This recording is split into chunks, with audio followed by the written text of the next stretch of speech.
call them hydrocarbon polymers.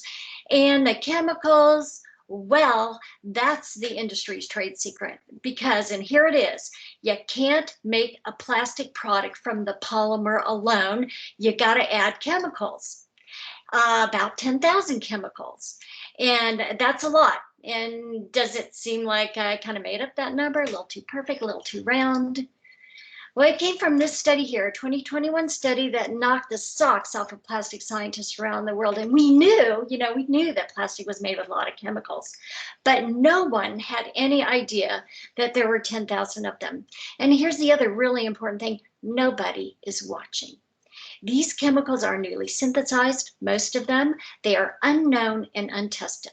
So first you're going to ask why. I hope you're asking, why do we even need so many chemicals in the first place? And that's because the answer is because we ask a lot from our plastic products. You know, the more we ask them to do, the more chemicals we need to put in the mix. Well, who cares? It's really boring, right? Why do I care about a bunch of chemicals, you may be asking? And here's why, because these chemicals are persistent organic pollutants. That's just a long-lasting toxic chemical. Some of these chemicals last forever, like your PFAS we're hearing a lot about, but PFAS is just the tip of the iceberg. These are the things you need to make your plastic product. What's a persistent organic pollutant? Just think of it as an oily, persistent toxic chemical. Because it's oily, it doesn't break down in the environment. And it also means we can't get them out of our bodies. So they bioaccumulate in our bodies over time. We store them in our fatty tissues, and they don't just sit there inert. They start to interfere with cell function and bodily systems. And here are just a few of the problems that these chemicals cause. I think of them as monkey wrenches kind of mucking up our delicate body machinery. You've heard endocrine disrupting chemicals. Yes, these are all endocrine disrupting chemicals, but I don't like using that word. It's a little too abstract. People don't really get it. They don't connect with it. These chemicals do so much more than muck up our endocrine system or our hormone system. They muck up our nervous system. That's our brain function, immune function, cardiac function, and reproduction function, and on and on. Then there's the other set of chemicals that's used in plastic. These are your heavy metals. They're neurotoxins. They're used to make plastic soft and supple, and they're used to kickstart or catalyze all the other chemical reactions you needed to make your plastic product. Now you may think, yeah, lead, we're done with that thing of the past except for the old lead paint, right? Nope, alive and well in our plastics. So I hope you're asking, what happens when food or water contacts plastic? Well, these scientists wanted to know that too. So they asked, what happens to water when it sits in a reusable plastic water bottle? So they tested a bunch of them, old ones, new ones, different brands, and they used glass water bottles as controls. And so they filled these bottles with room temperature water, 24 hours, let it sit for 24 hours. And then they tested the water inside the bottles and found over 400 plastic chemicals. And because these bottles are reusable, they stuck them in the dishwasher just like we would do at home, ran them through a cycle, and repeated the experiment. This time they found over 3,500 plastic chemicals. So what do we know? What do we learn about this? What does this study tell us? It tells us that plastics leak chemicals fast, that new plastics leak chemicals, old plastics leak chemicals. They leak at room temperature. You don't have to heat up the food. That's what I had always been taught. And they leak into pH neutral non-lipid substances. If they had put a lipid substance in the bottle, it would have been worse. We also learned that weathered plastics leak more chemicals than new plastics, and that's why after the dishwashing step, you got more chemicals. What does that mean in real life? What's the real life application? It means that reused plastics or heavily used plastics leak more chemicals than pristine plastics. And basically, we learned that plastic chemicals are mobile. So I think you will agree with me that plastic is a horrible food contact material. So that's your chemical exposures, then particle damage. I'm just going to go through this quickly because this was touched upon by the movie. So no matter where your plastic ends up, it starts to break into smaller and smaller and smaller and smaller pieces that end up all over the globe. We have them in our water. We have them in our air. We have them on land and soil, and for some reason that one really creeps me out, although in the air we're breathing them, right? So I don't know, it's all bad. And we're eating and drinking them, which means we're eating and drinking all these chemicals. And of course, all these micro nanoplastics have been found everywhere in our body. So now let's get to the good part. So, and I don't mean to depress you, but you know, that's a huge weapon.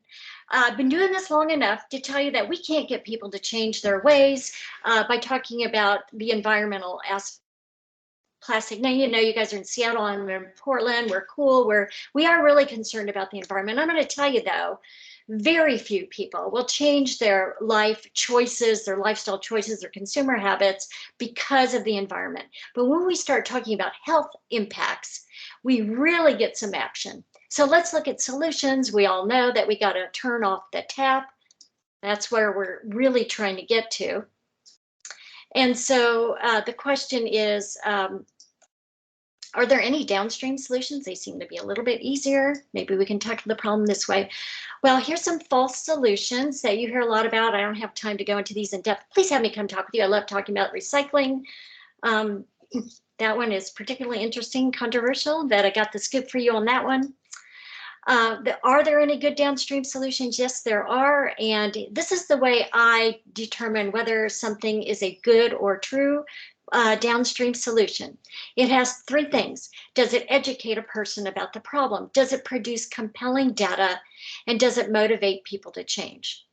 And in that category, and Dana has done a lot of this, so I hope she talks about this, you have your beach, river, and park cleanup with data. Don't do it without data.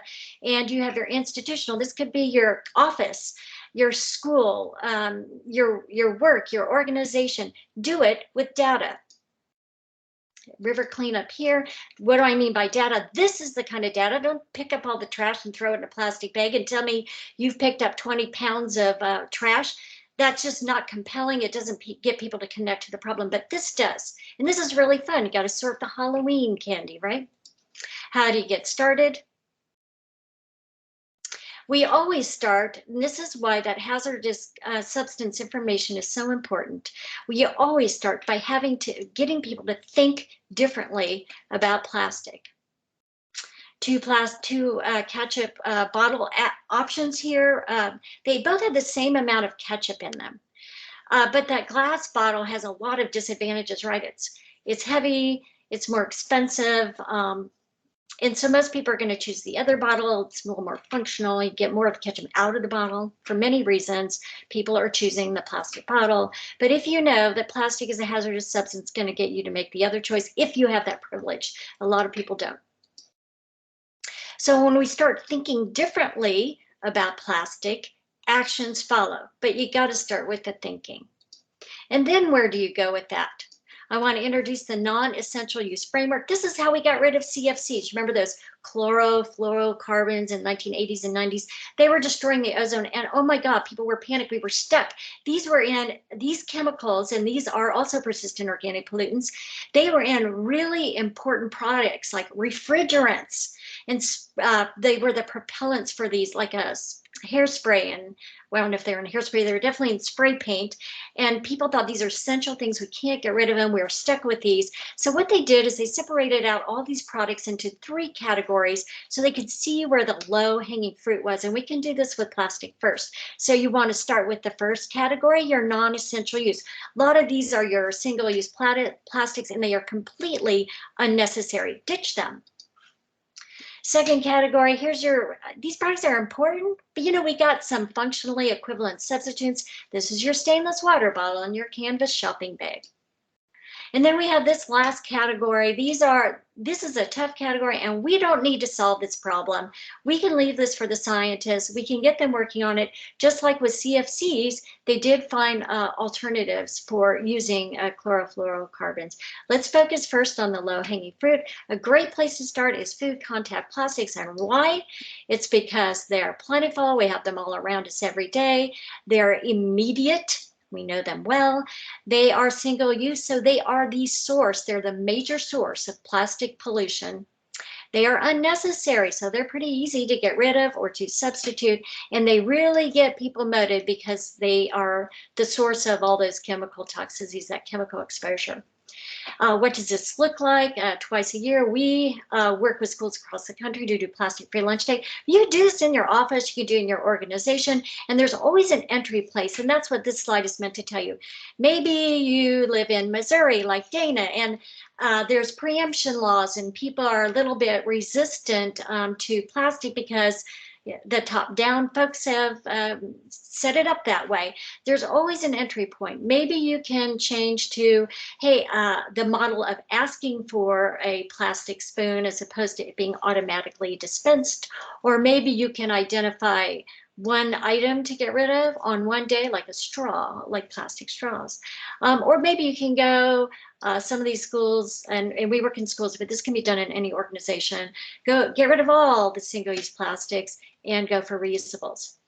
This was our last plastic-free lunch day in New York City. And in this case, we aren't at the place in New York City where we're going for reusables, but we can find ways to get rid of some of these other plastics. This is the before picture. This is the after picture. And notice that it's sorted into school. Plastics on the right, home lunch on the left. School lunch we had pretty good results with because we had control over that process. Home lunch, not so much. We got some work there.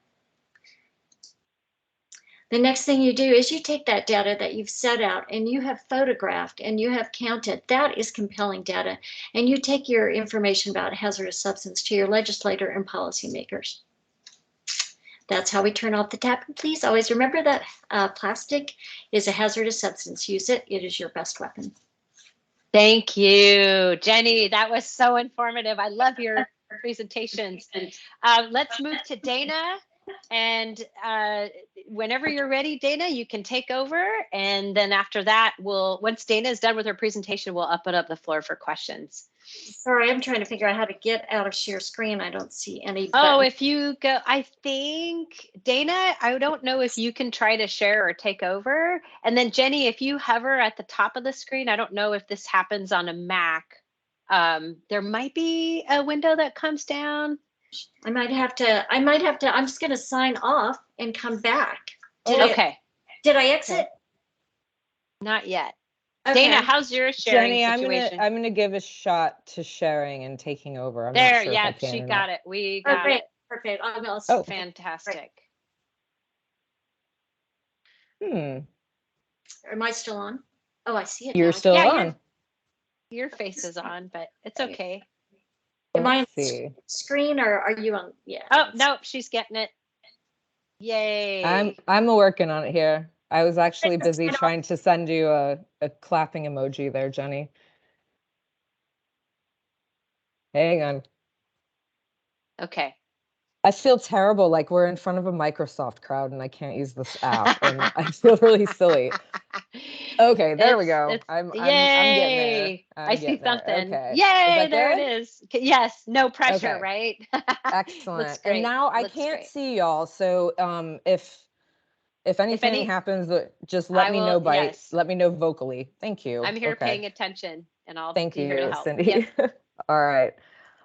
So thank you very much, Cindy, for having us, and Jenny for going first as requested. I am the unusual person that Jenny mentioned that actually does change their behavior because of environmental issues, but that's probably because I'm a wildlife ecologist and I see how everything is connected all the time.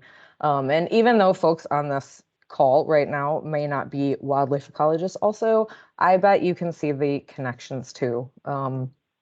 And normally I begin talking to an audience about this topic by kind of telling my own background and why I get into this issue. So you just heard from Jenny.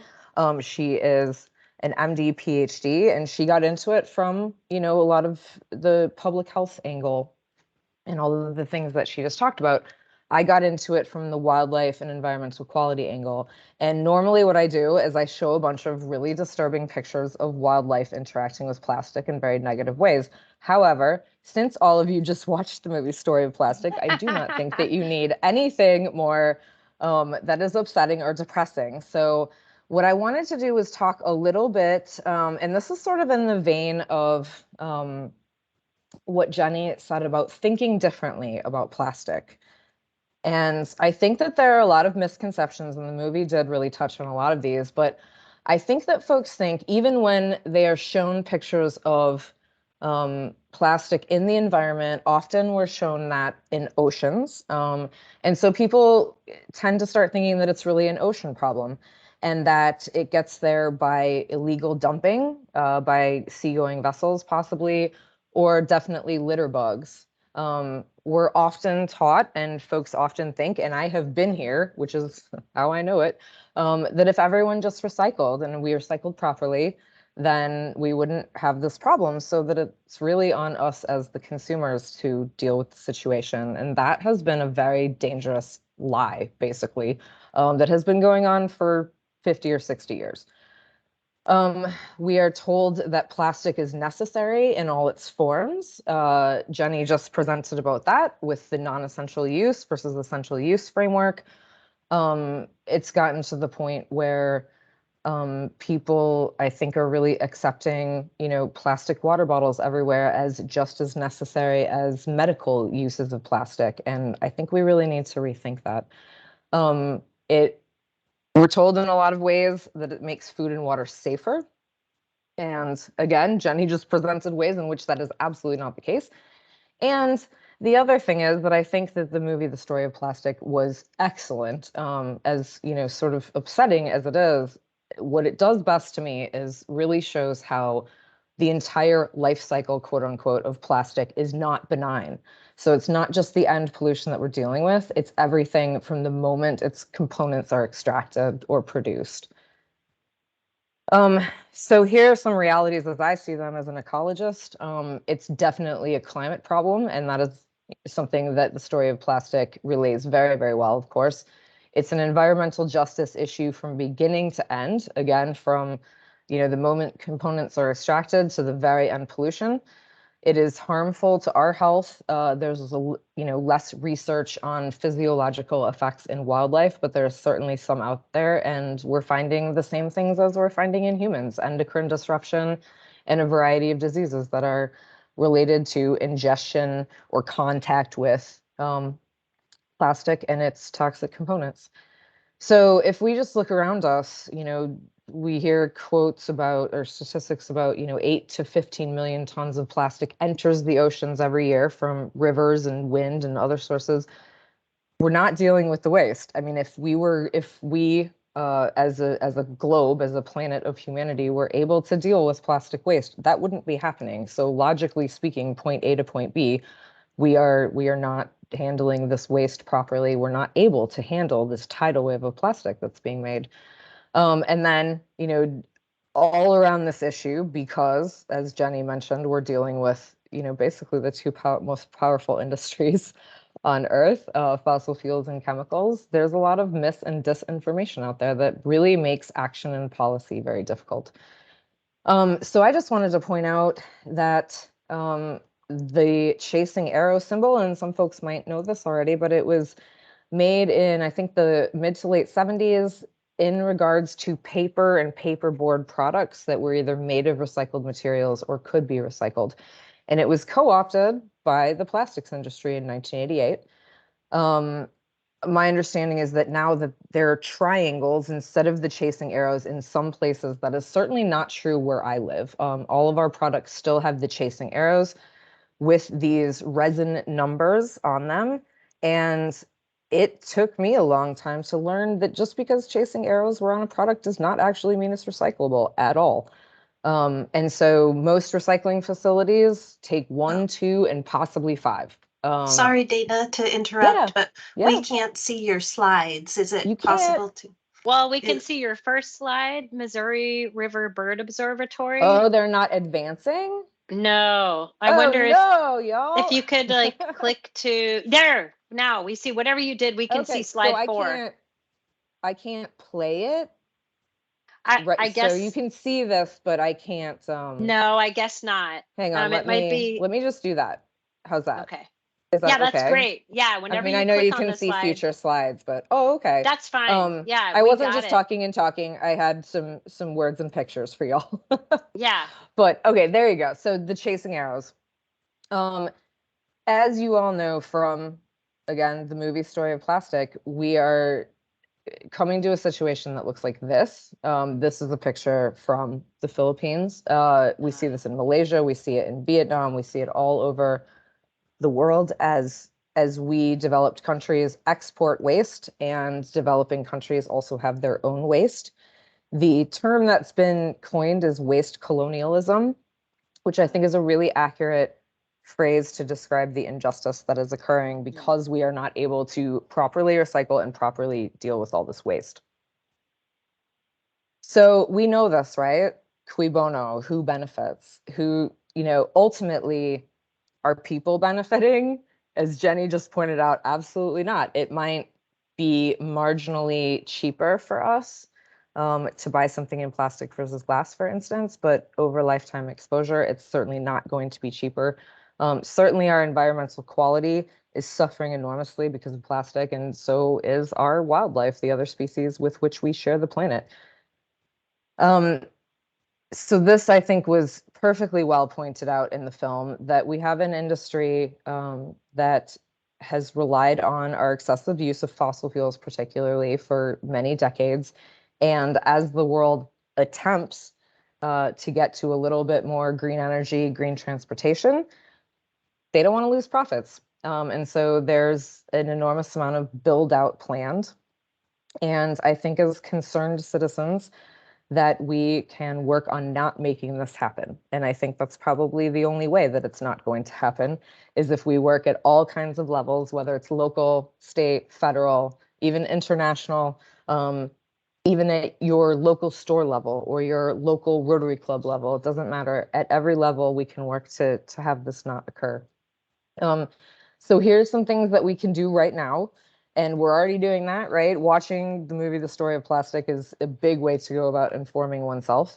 We can take part in community science data programs, corporate advocacy, and legislative advocacy. And that's not certainly an exhaustive list of, possible action categories.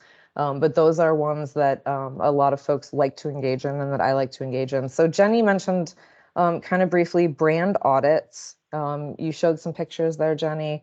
So this is something that I've taken part in many times, and we're doing a couple more here in Missouri in the fall. And it is the framework that we've worked on is Break Free from Plastic. There's a number of different organizations that have data entry platforms for brand audits and instructions and things. The reason I like Break Free from Plastic is that it is global.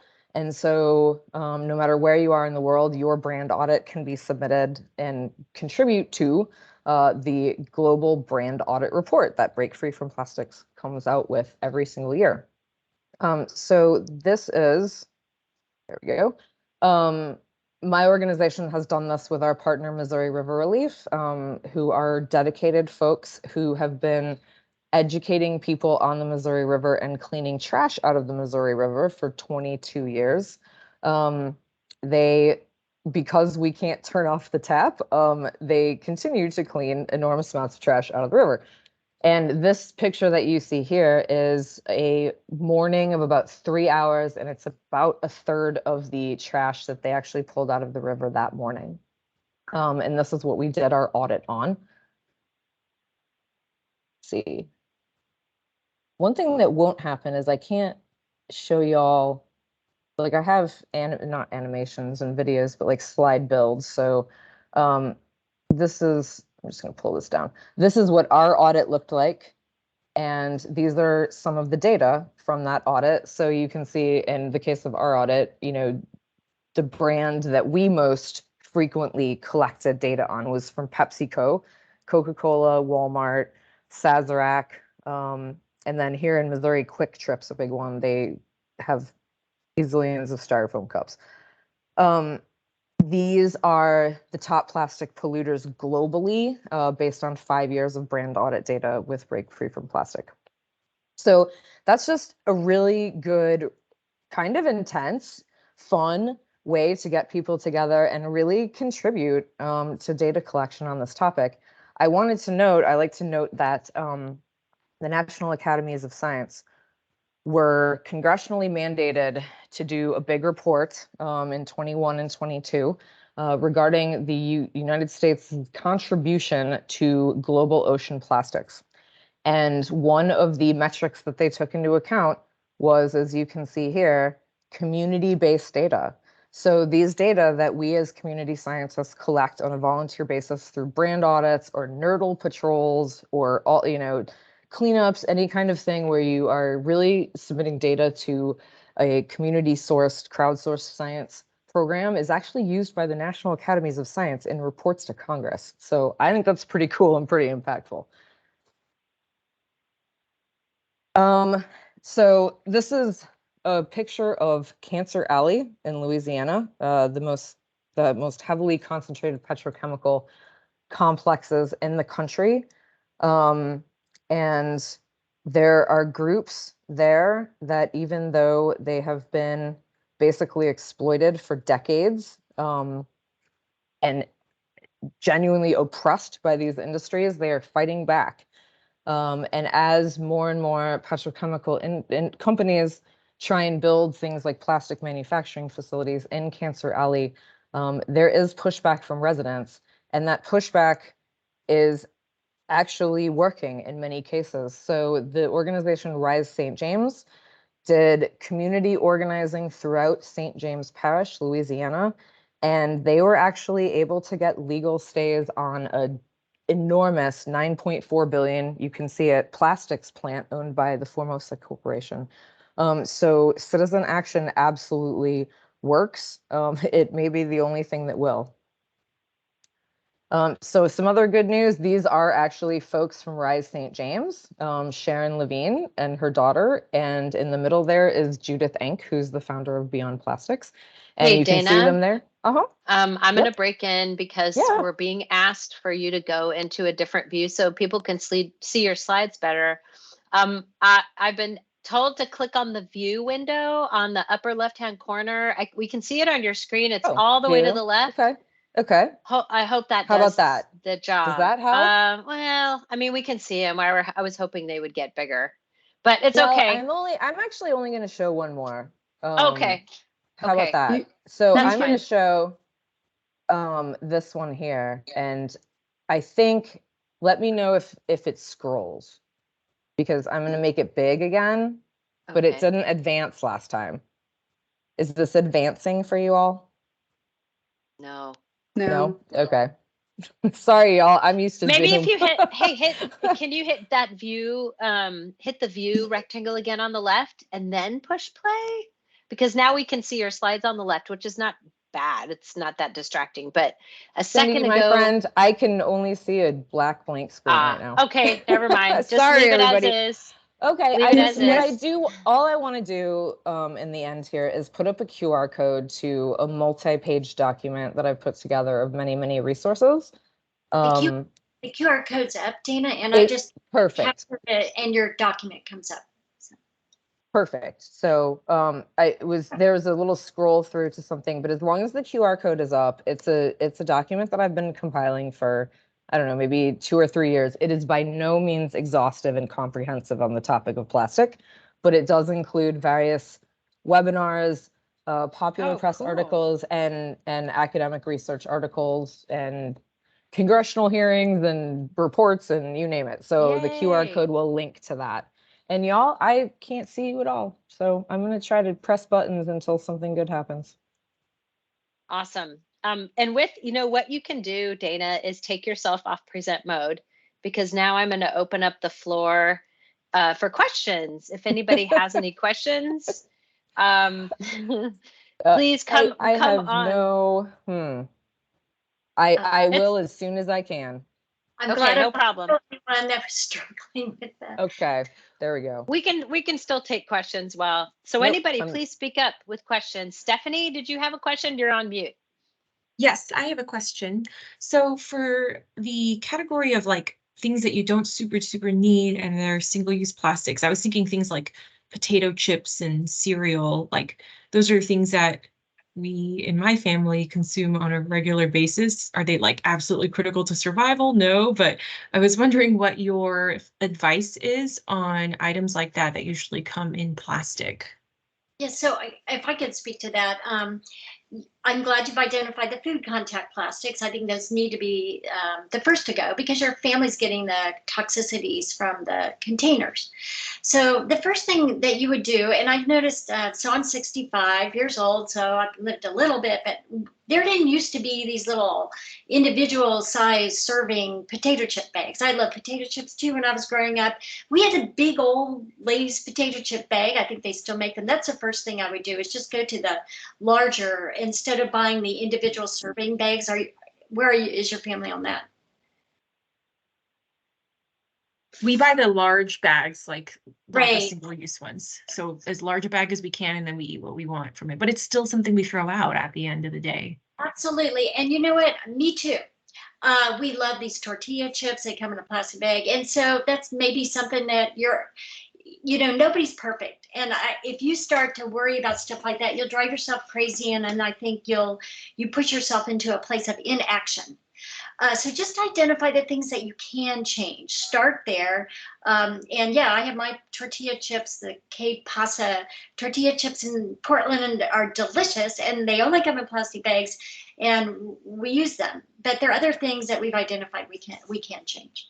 You know what else I would try, Stephanie, is give yourself a plastic allowance. So get a tall office waste garbage can and say to your family, hey, this year, let's just try to use this waste can for our plastic allowance. And once it's full, we can't buy any more. So then you'll all be thinking together about ways you can cut back.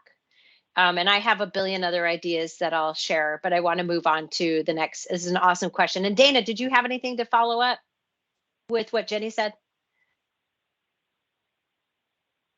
Basically, we do what Jenny just suggested, and basically, I mean, just at least from a health standpoint, remove it immediately from the plastic and put it in glass for yourself and your family.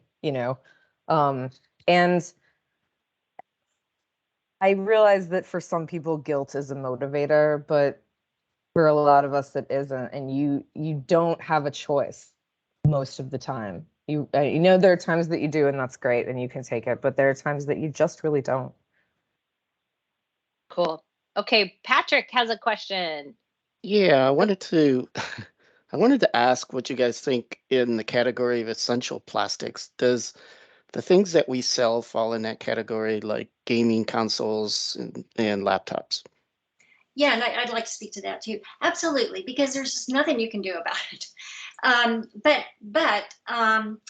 There's a few, like, if you want to get crazy, if you're a gamer and you're around these consoles all the time or you work in a computer like I do, make sure you wipe off the dust.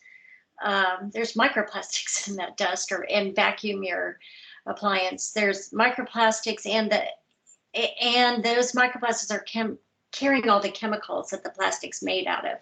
I mean, it's really awful. And the other thing you should be aware, when you have a choice, don't buy the black plastic option.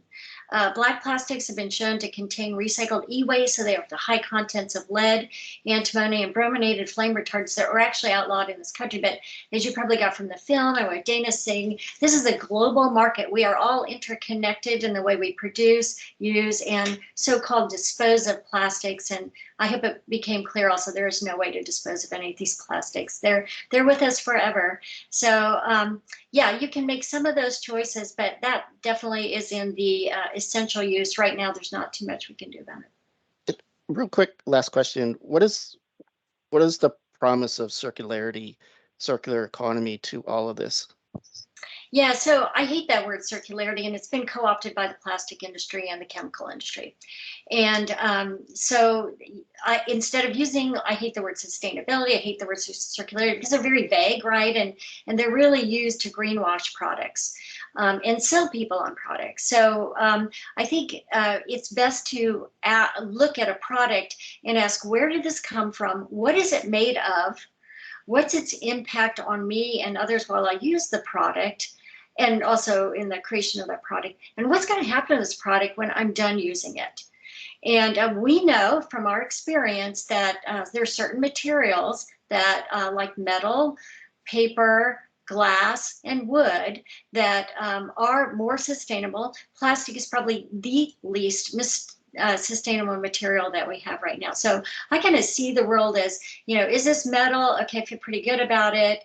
You got to watch out for aluminum sometimes, but all these products are going to exact a price. They're all produced in factories. They have a labor impact. They have an environment impact. But you got to ask the question, which is worse? You got to do a little bit of and then I'm going to use the product. Is there a health risk to that? And then what happens to the product after I'm done with it? And one other thing I was going to say, there are no miracle products. And so be aware of any product like the clothing that says wrinkle free or stain resistant. It's because there's PFAS and other really toxic chemicals in there. So you kind of got to use common sense and just don't fall for any products that appear to have miracle properties. Awesome. Okay, we have a question from Paul. Thank you. And thanks, Jenny and Dana, for the presentations today. Very informative. A question, I'm very interested in the product audit that you talked about, but I've worked with Missouri River Relief in Omaha Council Bluffs and then have done Missouri River cleanups in Yankton and in the community I live, Pierre and Fort Pierce, South Dakota. If you're picking up 1 or 2 bags of garbage, you can do a product audit, but when you pick up 4 tons, as we did last year here on the Missouri River, it would take days, if not weeks, to do the product audit. What do you recommend? How can we do that on a large scale cleanup? Do 1 bag. It's just finding one little place to start. And I talked with folks at River Relief. I love them. They're amazing. One thing that they've been publishing is like, we pull the couch out of the, Missouri's a big river. We pull a couch out of the river. We pull a refrigerator out of the river. And I said, that's great, but people don't connect with that information. They just think, well, I'm not the kind of person that's going to throw a couch in the river. So open one of those bags. Just start with 1 bag, set out a blue tarp, and we have data that shows that blue tarp photographs better for whatever reason, and organize your plastics. So Dana gave an example of a brand audit. You can organize those plastics in many ways. I like the most simple way is just organize them by type. Line up all the plastic cups. Line up all the styrofoams. Or Dana takes it to another level, and because this can have political and commercial impact, organize it by brand. Who made that? Was it PepsiCo? Was it Nestle? That's just another way to organize it. But start with the simplest and just start with 1 bag. Photograph it. Count the number of cups. Count the number of straws. The kids in the movie organized it from the most intact to the most degraded. That kind of shows people that plastic breaks down. Just find a place to start and start with 1. Cool. That's a great suggestion. Kelly, you have a question? Oh, go ahead. No, I was going to say I wouldn't have thought of that it would be just a microcosm then of the total cleanup, but it would still be able to provide that information to the public and through the media, whatever, of what was found. This is a small sample. So yeah, thank you for that. I appreciate that. And beware, it's addicting. You're going to open 1 bag and you're going to organize it and you're going to go, let's open the next one. So it's actually, it's an adult variation of sorting your Halloween candies. She's not kidding. I'm addicted. I've been auditing for 4 years our household waste, and it's hard to get away from it. Kelly, you have a question. Yes, thank you both so much for this presentation.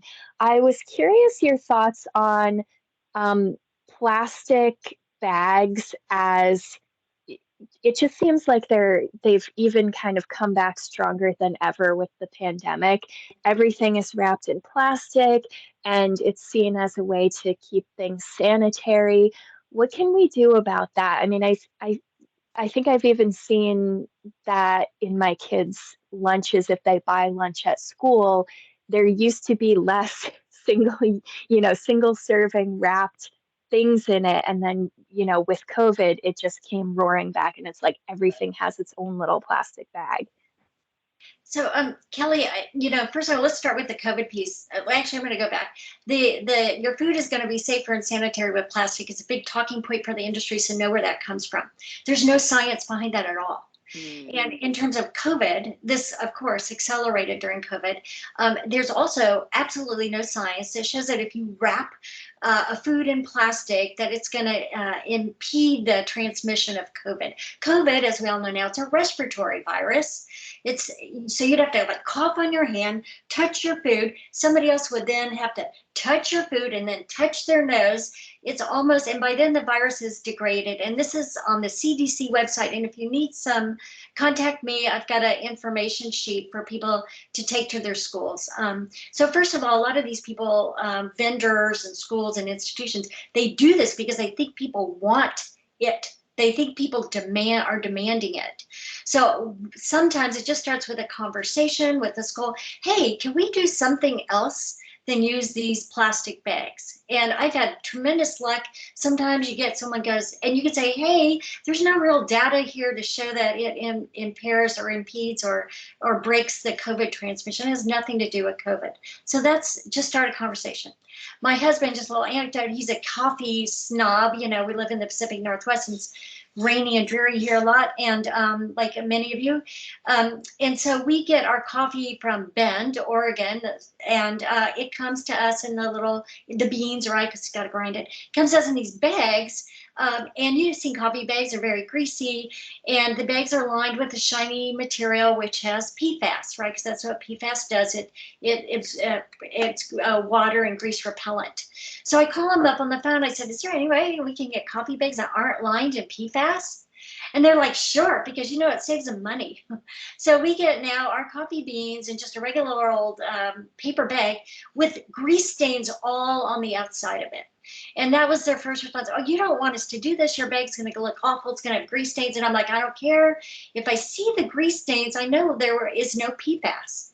And so they do it, and they know us now. And I think actually they should make a label and say this bag has no PFAS. I mean, they can make a thing of it.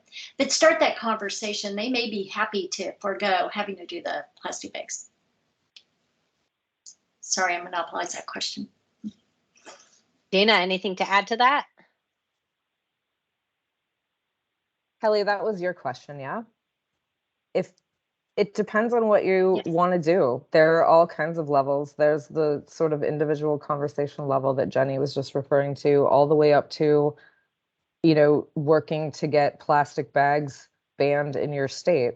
I realize, I mean, there's all kinds of different ways that people like to do things. Some people like to do things like collect data. Some people like talking to legislators. But it's, you know that expression, like, decisions are made by those who show up. That is really true. And I think that those of us that care, all of us haven't been showing up all the time. So whether that's to your store manager at your local store, or whether that's your town council, or whether that's even like at the, your state house or whatever, unfortunately, I think that ultimately, like, a lot of this is going to take regulation. And I'm not like, oh, we're going to go, we're all going to go to DC tomorrow and we're going to like ban plastic across the entire country. Like, obviously it takes a lot more work and a lot more time than that. But there are conversations going on at every level, and there are groups that you can get involved with at every level, and you might already be part of some of those. And I really do think that this movement is building serious political power at a lot of levels. And I think that as long as we keep showing up, whether that's at the store or at the State House, we can genuinely make change on this topic. Thank you, Dana. Oh, go ahead. Yeah, one more thing I want to say on that. So I live in Portland, and I know a lot of you are from Seattle, and we're some of the states that are kind of leading the way, and we do have legislation. But I'm going to tell you, there's loopholes to this legislation, and the plastic industry and chemical industry are expert in getting around this. So it's us that we need to be speaking up. So here's a great example. Here in Portland, we have a plastic bag ban, right? But there's a loophole written that stores can dispense bags that are reusable. So the Safeway down the road from me here, it went from these like flimsy little plastic bags to a thicker plastic bag. and it qualifies for that loophole. So that's a situation where when I go to Safeway, either don't get a bag or I bring my own bag. But just to be aware that just because there's regulation or legislation in place, these industries are very sneaky. This is their livelihood. They're going to die. If we're successful, these industries, a lot of these industries die. And so they're going to fight us tooth and nail on anything, and beware, and don't, I guess my warning is to beware of the greenwashing, and then take the best action that you can. There's the 3 more questions I want to get to, and we only have 8 more minutes. Matt Evans, go ahead. Yeah, so actually I had a couple questions, but the one was compostable bags and utensils. How do you feel about those? And how good are they? Glad you asked me, and please reach out to me, Matt, and I'll send you some information. I actually just did a review of the scientific literature on compostables. It turns out they are what we call a regrettable substitution. They may be even more toxic than conventional plastic. So the only difference between compostable plastic and conventional plastic is that polymer, right? Remember the 2 sets of ingredients, there's fossil fuel and chemicals. Well, instead of fossil fuel as a source of their carbon monomer, they have plant-based carbon for that monomer that's still sent to a factory, made into a long polymer. And when a factory, I'm talking about a refinery heavily polluting, all the environmental impact, injustice impacts. And then all those 10,000 chemicals are still added to make, for the same reason. It has to be made into a functional product. It has to be shaped. PLA in particular is really toxic. It's been found to be as toxic as PVC, which is one of the most toxic plastics. And further, second point, these plastics are not compostable. So you can't throw them in your home composting. You can't throw them in your municipal composting. They have to go to a special, what they call industrial composting facility, which there aren't many of them. So most of these don't even make it there. Also because consumers get confused.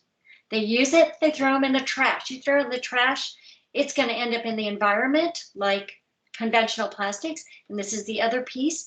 They also, like conventional plastics, break down to micro and nanoplastics, and scientists are studying their impact on aquatic life and terrestrial life. And I didn't have a chance to go into that, but these plastics and their chemicals, it's thought to be the chemical components of these plastics that are killing off keystone species at the base of both the aquatic and terrestrial. So we're talking earthworms, beneficial soil, fungi, and bacteria. It's the chemicals in the plastics, people think, that are killing off these species. In the aquatic world, it's the zooplankton. So please contact me and I'll send you those studies so you can see for yourself. Thank you. The other one was about the aluminum. You made an offhanded comment about watch out for aluminum containers. Can you expand on that? Yeah. And so we've known this for a long time, that aluminum has been connected with Alzheimer's disease and other neurodegenerative disorders. And it also, it's one of the more heavily polluting industry aluminum producers, but it's very recyclable.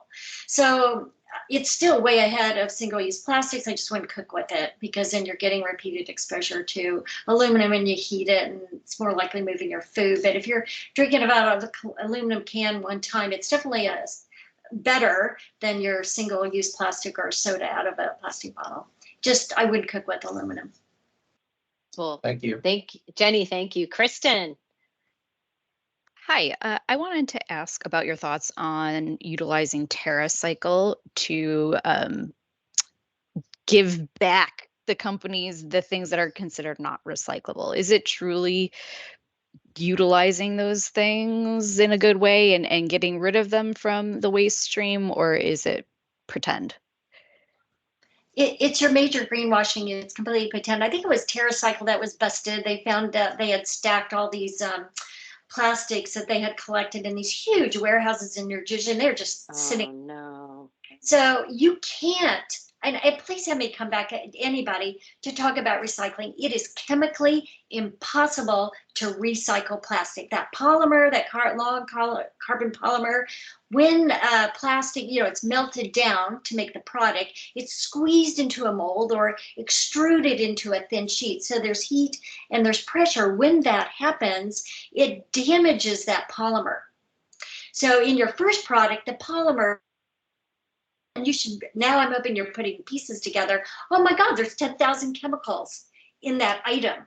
How could you possibly melt that item down and then we think of recycle, put it through and make the same item again, right?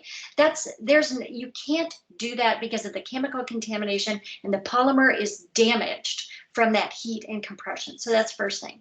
So the industry has co-opted the word recycling here. What industry refers to as recycling is 3 processes. One is downcycling. So some plastics, only some plastic like PET, you can melt them down and you can't make like a water bottle. You can't make it into another water bottle. The polymer is too damaged. But you can make it into like an inferior product like a plastic bag. And you can use it one time and then it's gone. You can't do anything with the plastic bag. Here's a second process that you can do. It's called the post-consumer content product.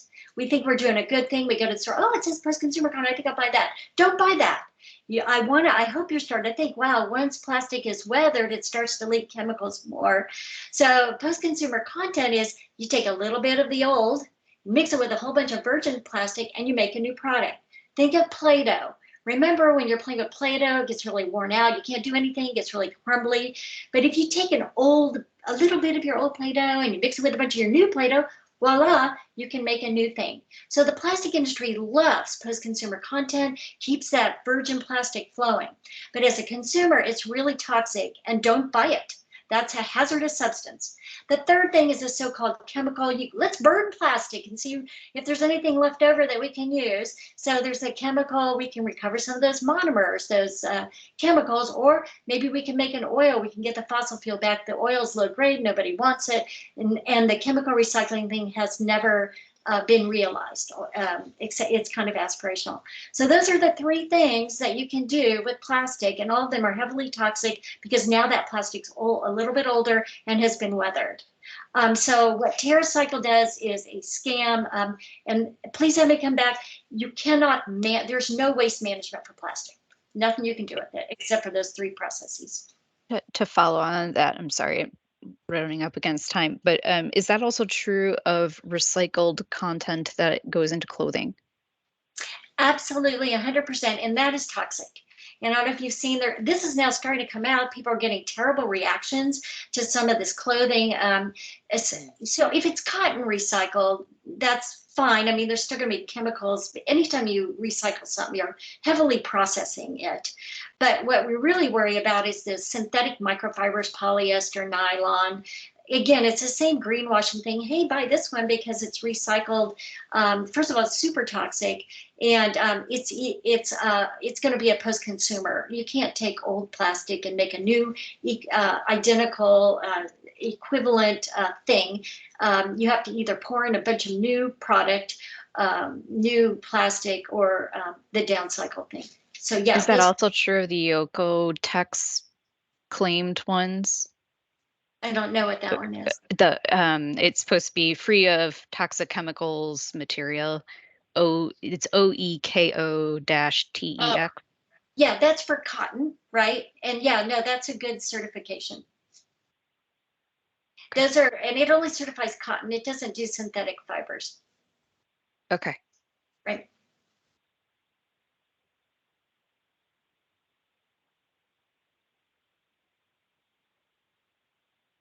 More questions? I'm so sorry, I was on mute. We have to wrap. I have all the questions in the comments, and I'm going to follow up with Dana and Jenny and get your questions answered. But Dana and Jenny, just know we have to have you come back. We need each of you to come and give an hour-long presentation because there's so many questions. I will share Jenny Davies' contact information, and the last question I want to end with is, well, actually, no, I have to run myself, but there's some good questions and I'll follow up with everybody. We have more information on aka.ms/plastic free. And then I also have a site, gratefulfortheride.org, with more information.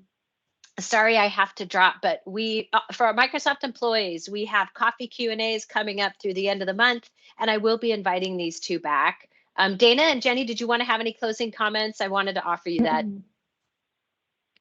Just thanks, Cindy, and thanks, Microsoft folks. I think it's really wonderful that you all are taking part in this, and very heartening to those of us outside the company, because you're a big deal. Your company has changed the world during my lifetime for sure, and you can continue doing really good things. Thank you. Absolutely. And thank you, Cindy. This is the way you turn off the tap. And again, Microsoft folks, look in your office first and start with your food context plastics. That's usually the easiest place to start. And then you kind of get the bug and can go from there. So, but you're here now, and so appreciate everyone taking time out of their busy days to come and talk with Plastic about us. Thank you again, Cindy. It's just lovely. Yeah, it's still, we got 2 more weeks of Plastic Free July, and one of the challenges we have is to conduct your own plastic audit. So in our coffee Q&A on the 28th, I think, I'll be talking about next steps for plastic audit. If you guys want to try it for a week or a month or through the end of the year, I'm totally on board. I've done it a few times, and Jenny's right. It's totally addictive and interesting and a good way to make impact. Jenny and Dana, thank you so much for taking your time. Thanks everybody for attending. I really appreciate all your great questions. I will be following up and sending out the answers, and this has been recorded. So thanks everyone for your time. Bye everybody. Everyone, thank you, Cindy. Thank Love you. you, Dana. Love you, Dana. Love you, Jenny.